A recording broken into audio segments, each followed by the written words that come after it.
말씀 보시겠습니다. 에레미야 9장입니다. 구약성경 1065쪽입니다.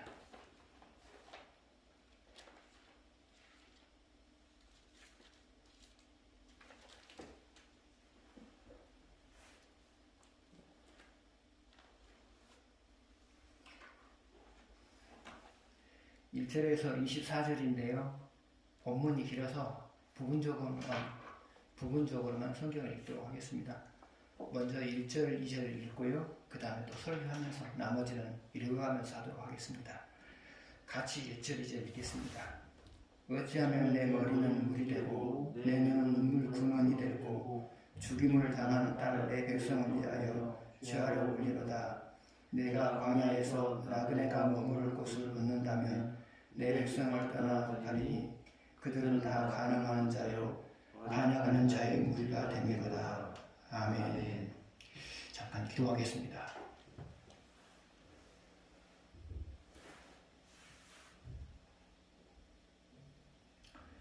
성령께서 이 시간도 저와 같이 말씀하여 주셔서 각자가 필요한 대로 깨닫게 하여 주시기를 원합니다.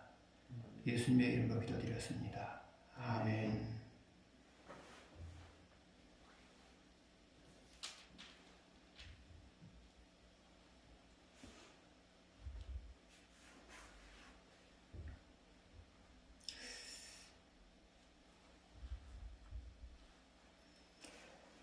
고대 그리스의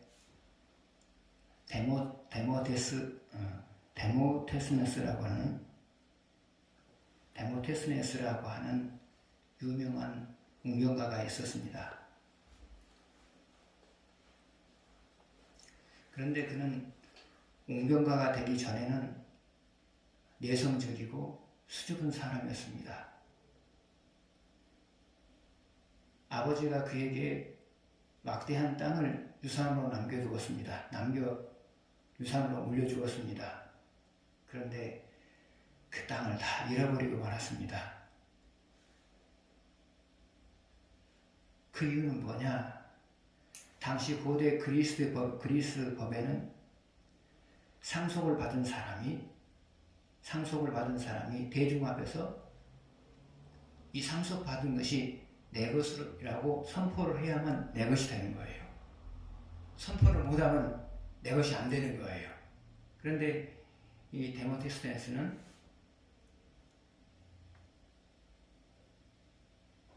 너무나 수줍고 내성적인 나머지 사람들 앞에서, 대중 앞에서 선포를 하지 못했어요. 그래서 땅을 잃어버린 거예요.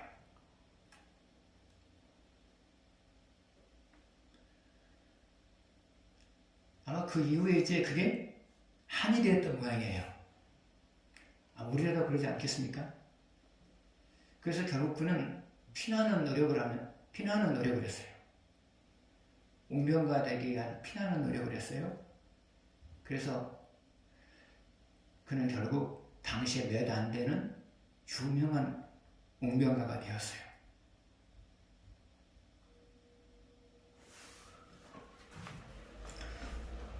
사람은 누구를 막론하고 한 번 이상은 실패를 합니다.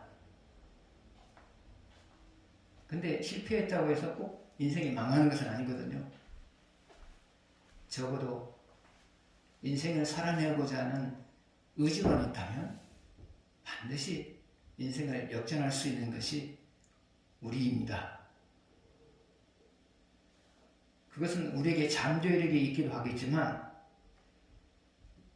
그보다 더 근본적인 것은 하나님은 우리 인생을 행복하도록 계획을 하셨기 때문에 그렇습니다. 그래서 인생이 한두 번 실패한다고 해서 망하는 법은 없어요. 왜 그렇다고요? 하나님이 우리의 인생을 계획하실 때 행복하도록 계획을 하셨기 때문에 그래요. 사는 동안에 다소간에 굴곡이 있을 수 있겠지만 결국은 하나님은 우리로 하여금 행복한 인생을 살 계획을 세웠기 때문에 우리로 하여금 그것을 딛고 일어서게 만드신다. 그 말입니다.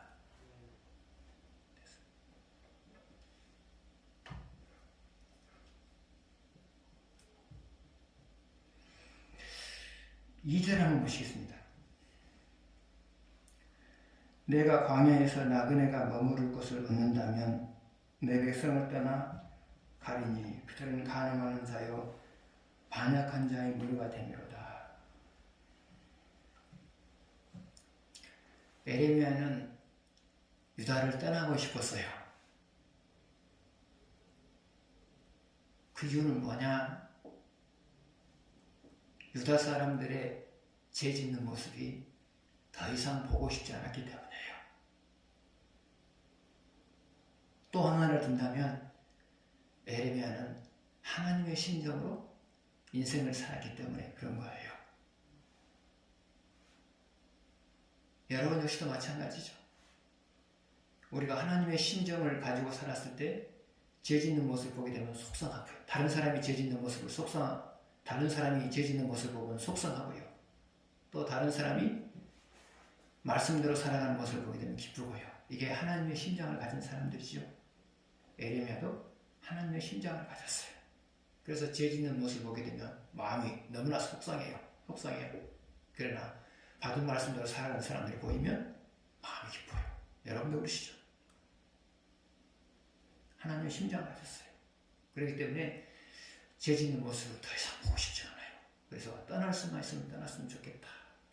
자기 속마음을 지금 표현하고 있는 거예요. 그러면 오늘날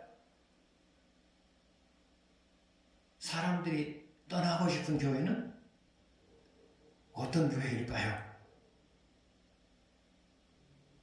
첫 번째로 다툼이 자주 있는 교회예요. 그러면 다툼이 자주 있는 교회를 떠나고 싶어하는 이유가 뭐냐?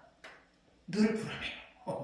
늘 마음이 불안해요. 지켜보는 사람들이 마음이 늘 불안해요. 또 하나, 다툼이 있는 것에는 하나님이 계시지 않기 때문에 그 교회에 좋은 일들을 얻고 자꾸 나쁜 일만 생긴단 말이죠. 그러니까 사람들이 불안하기도 하고 볼 것도 없고 그러니까 떠나고 싶어 한단 말이죠. 반면에 화목한 교회에는 사람들이 오고 싶어 해요. 왜요? 일단 편하거든요. 그 공동체에 머무르는 것이 편하거든요. 또 하나, 화목한 교회에는 하나님의 역사하심이 있기 때문에 감격스러운 일들이 그 교회에서 자주 생겨요. 감격스러운 일이 그 교회에서 자주 생기고요.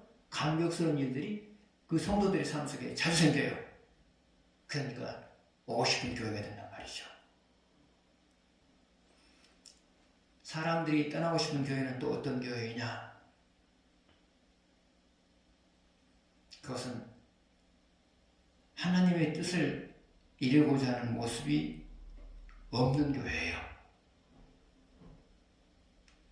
교회의 본질이 뭐냐? 그것은 하나님의 뜻을 이루는 것. 이것이 바로 교회의 본질이거든요.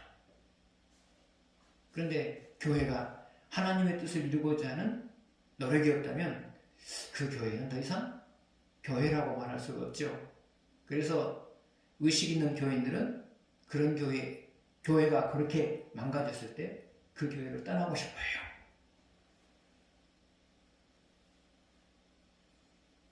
그러면 반면에 하나님의 뜻을 찾는 교회는 사람들이 오고 싶은 교회는 하나님의 뜻을 찾는 교회란 말이죠. 그러면 하나님의 뜻을 찾고 이루는 그런 교회에 사람들이 몰려오는 이유가 뭐냐?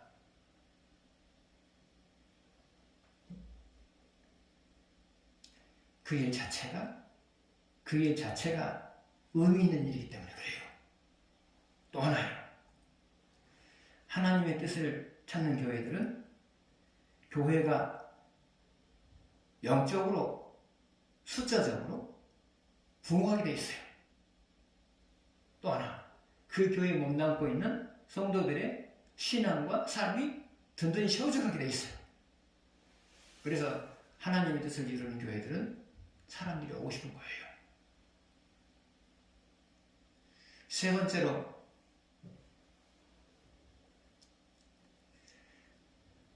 사람들이 떠나고 싶은 교회는 어떤 교회이냐? 사랑이 없는 교회예요. 사랑이 없다고 하는 것은 뭐냐? 성도 간에 서로 관심이 없는 거예요. 관심이 없는 거예요. 이런 교회는 사람들이 떠나고 싶어요.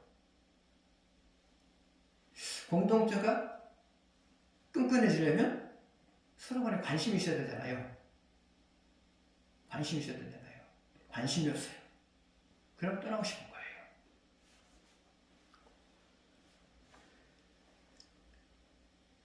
반면에 사랑이 있는 교회는 사람들이 오고 싶어 해요.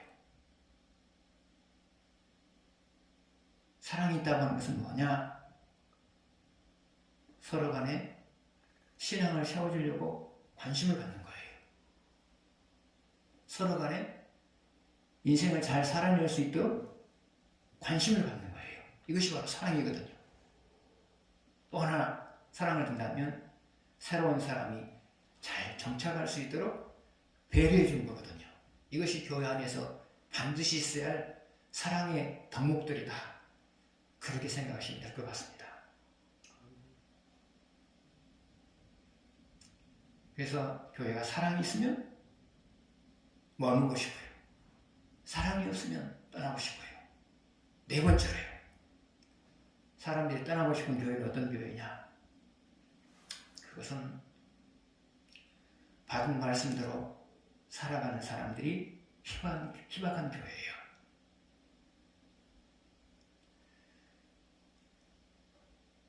사람들이 받은 말씀대로 살아가느냐, 살아가지 않느냐는 무엇을 보면 알 수가 있느냐? 교회 안에서 하는 행동, 그리고 말, 표정, 이 세 가지만 보게 되면 여기 교회 사람들이 받은 말씀대로 살아가냐, 살아가지 않느냐, 그게 다 알 수 있단 말이죠. 각자의 모든 신앙생활의 모습은 어떤 식으로든지 다 이 세 가지 안에서 표현이 된단 말이죠. 그래서 새로운 사람들은 교인들의 영적인 상태가 어떠한가를 살펴본단 말이죠. 그래서 느낀단 말이죠. 그것을 느끼면서 머물러야 될 것인가, 떠나야 될 것인가, 그것을 생각한단 말이죠. 그래서 교회가 부흥하는 것은 목사의 역할도 크지만 성도의 역할도 커요. 그래서 목사는 목사대로 자기 역할에 대해서 최선을 다하고 성도는 성도로서 역할을 다하게 됐을 때 사람들이 머물고 싶은 교회, 그리고 오고 싶은 교회가 된다. 그 말입니다. 6절에서 7절 보시겠습니다.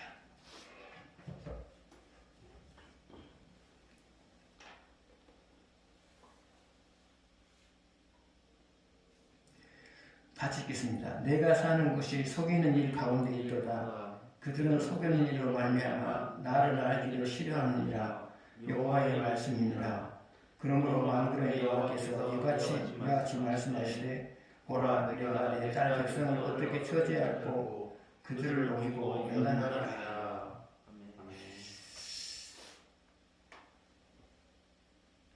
하나님이 유다의 삶을 보면서 버리고 싶어요. 버리고 싶어요. 근데 버리지 않아요. 버리지 않고 어떻게 하신다고 말하고 있어요? 7절 마지막 보면요. 녹이고 연단하느니라.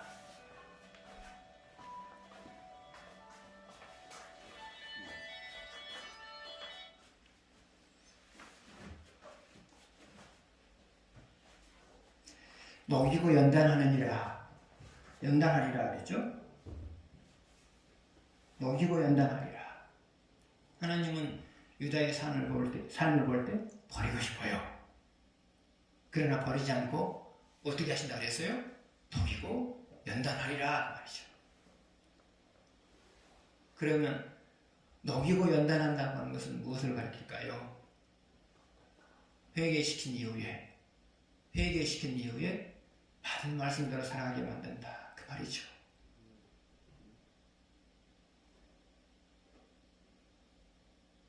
그러면 하나님이 사람을 회개시킨 이후에 받은 말씀대로 살아가게 하는 방법은 뭘까요? 그것은 사람이 해결할 수 없는 고난을 주세요. 사람이 해결할 수 없는 고난을 당하면 둘 중에 하나의 태도를 취해요. 하나는 포기하는 거예요. 그냥 인생을 포기하는 거예요. 또 하나는 극복하려고 노력하는 거예요.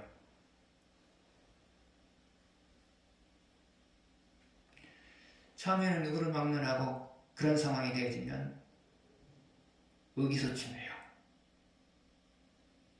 그러다가 어느 순간 어떤 식으로든지 이것을 극복해야만 내가 인생을 살아낼 수 있고, 어떤 식으로든지 내가 이것을 극복해야만 내 가족을 부양할 수 있다라는 책임감이 생겨요. 나 자신보다는 가족에 대한 부양, 그 책임감이 훨씬 더 크죠? 가장이라면요. 그래서 이제 처음에는 그래서 사람들은 어떻게 해서라도 극복을 해야 된다, 이제 그런 마음을 가져요. 그러나 방법이 없잖아요. 처음에는 하나님께 안 다가가죠. 왜냐하면 고난을 당했을 뿐만 아니라 지금 뭐까지 망가져 있는 상태예요? 신앙까지 망가져 있는 상태이죠. 처음에는 하나님께 다가가는 것을 주저주저 해요. 그러다가 이제 세월이 이를수록 상황이 더 악화되고 방법이 없으니까 그 다음에 이제 하나님께 다가간단 말이죠. 그래서 이제 하나님께 기도하기 시작하겠죠. 기도할 때 하나님이 침묵을 하신단 말이죠.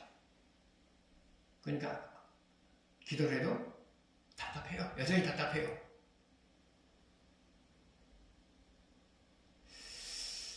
의도적으로 하나님 침묵을 해요. 그러면 하나님 침묵하면 기도하는 사람이 답답해지잖아요. 답답하면 무슨 생각을 할까요?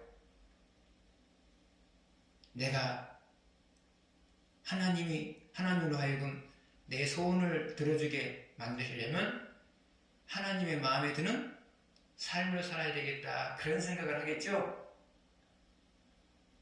참 인간관계는 하나님과 인간관계랑 비슷하잖아요. 하나님으로 하여금 내 소원을 들어주게 만들려면 하나님의 마음을 살만한 삶을 살아야 되겠다, 그런 결론을 이제 내리겠죠. 그러면서 아는 범위 내에서 이제 해결을 한단 말이죠. 아는 범위 내에서 해결을 하죠. 그래도 또 이제 하나님께서는 해결해 주겠다는 사인을 안 보내죠. 아직 왜요? 아직 해결할 것들이 더 있으니까. 그러면서 이제 자기가 할 수 있는 범위 내에서 해결을 한단 말이죠. 그리고 나서 이제 또 이제 해결이 안 되니까 또 기도하겠죠. 기도할 때 하나님이 해결해야 될 것들을 떠오르게 만들죠. 나는 몰랐어요. 근데 하나님께서는 알고 있는 내 죄를 떠오르게 만들어요.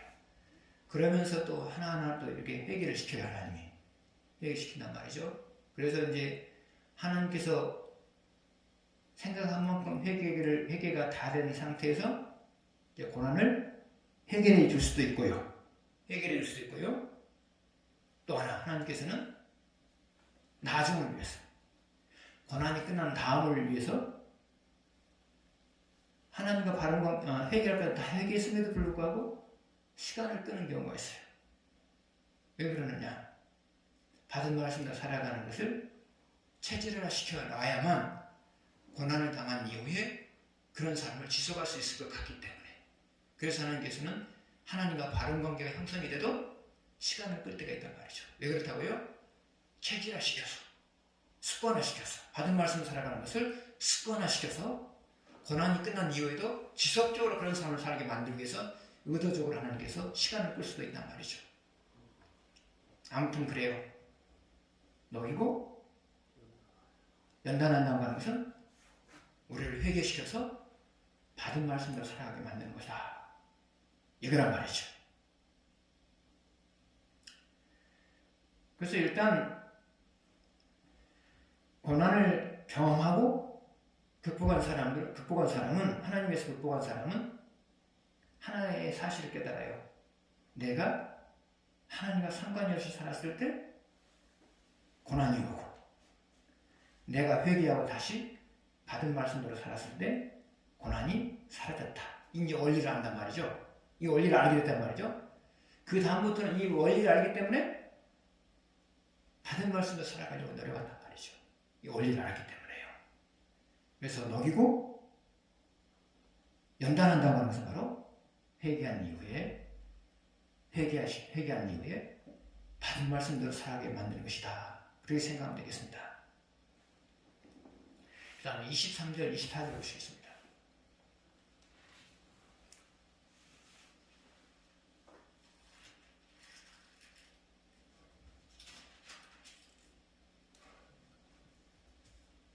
같이 읽겠습니다.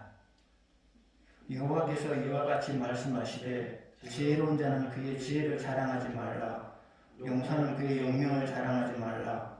부자는 그의 부함을 자랑하지 말라. 자랑하는 자는 이곳으로 자랑할지니 곧 명철하여 나를 아는 것과 나 여호와는 사랑과 정의와 공의를 땅에 행하는 자인 줄을 깨닫는 것이니라. 나는 이 일을 기뻐하노라. 여호와의 말씀이니라. 자, 이제 우리 하나 정리를 해놓고 넘어갈 것이 있어요. 24절 보시죠. 중간쯤 두째 줄 나를 아는 것과 그 다음에 나 여호와는 사랑과 정의와 공의를 땅에 행하는 자인 줄을 깨닫는 것. 이거 같은 말이죠. 나를 아는 거. 하나님을 알면 두 번째 말하고 있는 것도 다 아는 거죠. 그래서 이걸 통합해서 한 단어로 바꿉시다. 한 문장으로 바꿉시다. 하나님을 아는 것으로요. 똑같은 거잖아요. 하나님을 아는 것. 하나님을 아는 것을 이렇게 통합을 해놓읍시다. 그래야 나중에 설명하기 좀 수월하니까. 방금 읽은 말씀을 보게 되면 자랑하지 말아야 될 것과 자랑해야 될 것에 대해서 말을 하고 있죠. 자랑하지 말아야 될 것은 뭐냐? 23절에 나와 있는데요. 지혜로운 자의 지혜. 지혜로운 자의 지혜를 자랑하지 말라 그랬죠. 두 번째 자랑하지 말라고 하는 것은 뭐죠? 용명한 자의 용명을 자랑하지 말라 그랬죠. 세 번째는 뭐죠? 부한 자의 부함을 자랑하지 말라 그랬단 말이죠. 이 세 가지를 자랑하지 말라 그랬단 말이죠. 그러니까 하나는 지혜로움을 자랑하지 말아라. 지혜로움을 자랑하지 말아라. 그 다음에 용명함을 자랑하지 말아라. 그 다음에 부함을 자랑하지 말아라.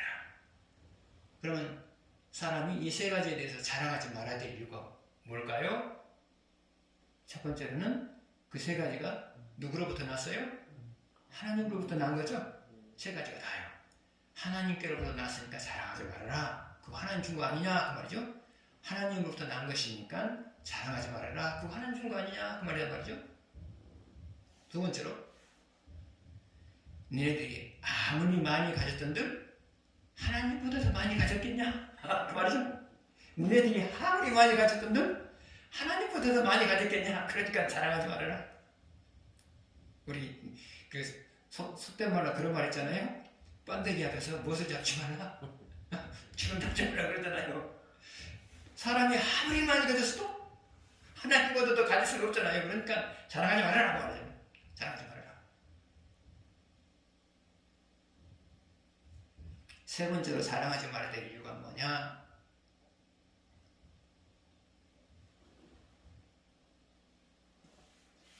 인간에게 있어서 가장 가치 있는 것은 그 세 가지가 아니다. 소유 문제가 아니다. 인간에게 있어서 가장 가치 있는 것은, 다시 말하면 가장 자랑할 것은 소유의 문제가 아니라 다른 것이 있다 그 말이죠. 다른 것이 있다 그 말이죠. 그러므로 그것은 자랑할 거리가 못 된다 그 말이죠. 왜요? 인간에게서 가장 소중한 것은 소유가 아니라 다른 것이다. 다른 것이다. 그러니까 니네들이 자랑하고 있지만 자랑할 만한 가치가 있는 것이 아니다 그 말이죠. 그러면 인간에게 있어서 가장 가치 있는 것은 뭘까요? 그게 바로 이제 24절에 나온 거예요. 24절에 뭐라 그랬어요? 하나님을 아는 것. 하나님을 아는 것. 그 말이란 말이죠. 인간에게 있어서 가장 가치 있는 것이 뭐라고요? 하나님을 아는 것, 하나님을 아는 것이란 말이죠. 자, 하나님을 아는 것이라고 하는 것을 구체적으로 말하면 뭐라 말할까요? 뭐라고 말할 수 있을까요? 하나님을 알기 때문에 하나님의 마음에 드는, 하나님을 알기 때문에 그 하나님이 기대하는 삶을 살아가는 거죠. 하나님을 알기 때문에 그 하나님이 기대하는 삶을 살아가는 거죠. 이것이 사람에게 있어서 가장 가치 있는 거예요. 사람에게 가장 가치 있는 거예요.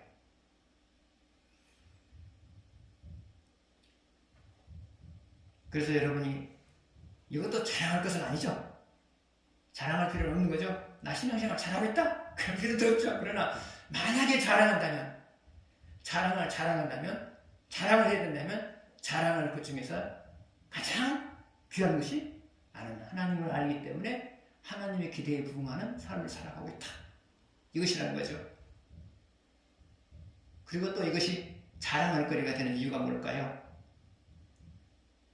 하나님을 알기 때문에 하나님의 기대에 부응하는 삶을 살아가는 것은 나의 내일을 준비해 놓은 것이나 마찬가지란 말이죠.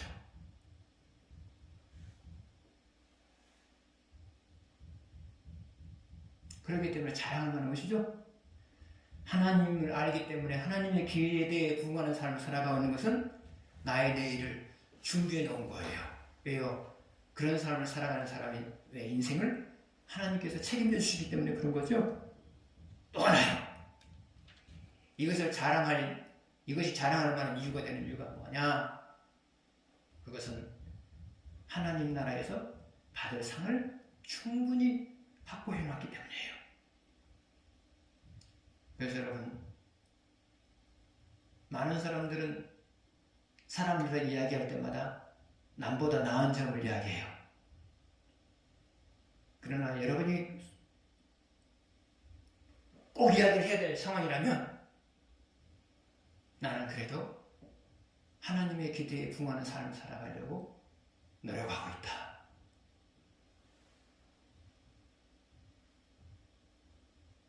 그리고 또 하나 살아가고 싶다면, 또 하나 말하고 싶다면, 내가 그렇게 살아갔을 때 하나님이 나를 이렇게 축복하셨다.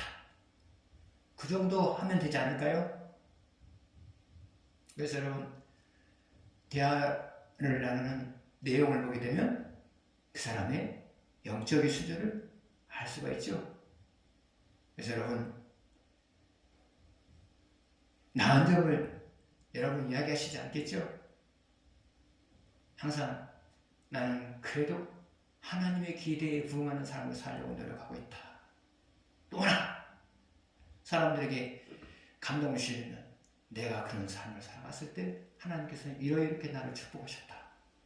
그런 이야기들이 여러분의 대화의 주류가 되었으면 좋겠습니다. 기도하겠습니다.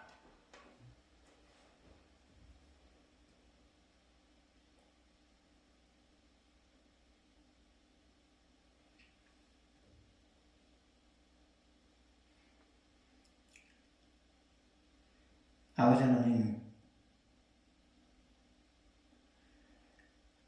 목사와 모든 성도들이 자기 역할을 다함으로 인하여서 사람들이 머물고 싶은 교회, 사람들이 오고 싶은 교회가 될 수 있게 하여 주시기를 원합니다. 그래도 하나님의 기대에 부응하는 삶을 살아감으로 인하여서 하나님께서 우리의 삶 속에 감격스러운 일이 있게 하시는 것을 늘 경험하게 해주십시오. 예수님의 이름으로 기도드렸습니다. 아멘.